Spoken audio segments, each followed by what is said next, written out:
આમોદ મલ્લા તળાવ પાસે આજરોજ સવારે 11 કલાકે માટી નાખવા માટે આવેલા હાઈવા ટ્રકમાં અચાનક આગ લાગતા અફરાતફરી મચી ગઈ હતી। આમોદ તાલુકાના મલ્લા તળાવની સામે માટી પુરાણનું કામ ચાલે છે, જ્યાં આજરોજ સવારે હાઈવા ટ્રક માટી નાખીને નીકળતું હતું ત્યારે ડ્રાઈવરની ભૂલથી હાઇડ્રોલિક ઊંચું રહી જતા વીજ તાર સાથે અર્થિંગ થવાથી હાઈવા ટ્રકમાં અચાનક આગ ભભૂકી ઉઠી હતી, જેથી હાઈવા ટ્રકના માલિક અનિલ રાણાએ જંબુસર ફાયર બ્રિગેડને ફોન કરતા ફાયર લાશ્કરોએ તરત પહોંચી આગ પર કાબુ મેળવ્યો હતો। આગના કારણે ટ્રકને લાખોનું નુકસાન થવા પામ્યું હતું। આમોદ નગરપાલિકાનું ફાયર ફાઇટર નજીવા ખર્ચના કારણે વર્ષોથી ધૂળ ખાઈ રહ્યું છે, જેથી આમોદનગર સહિત તાલુકામાં આગની કોઈ અચાનક ઘટના બને ત્યારે આસપાસની નગરપાલિકા તેમજ ઔદ્યોગિક એકમોના ફાયર ફાઇટરો ઉપર આધાર રાખવો પડે છે।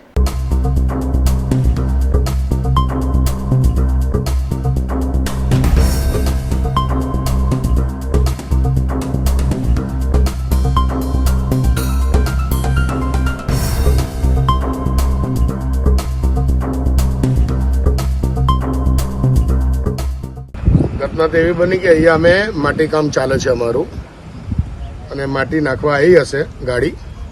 हवे जीबीना जे थांभला जे छे एना वायर एकदम नीचे हशे। गाड़ी खाली करीने जेवी નીકળીને એટલે પેલો વાયર એક ઉપર લાગી ગયો હશે કેબિનની ઉપર। ડ્રાઈવરને ખ્યાલ નહીં આવ્યો એટલે ખેંચાઈને પછી વાયર બ્રેક થયો હશે એટલે ફાયર થઈ હશે વાયર અને એને લઈને ગાડીને આગ પકડી લીધી। મેં આમોદ નગરપાલિકાને જાણ કરી પણ કોઈ રિપ્લાય મળ્યો નહીં એટલે પછી જંબુસર નગરપાલિકામાંથી મેં ફાયરની વ્યવસ્થા કરી।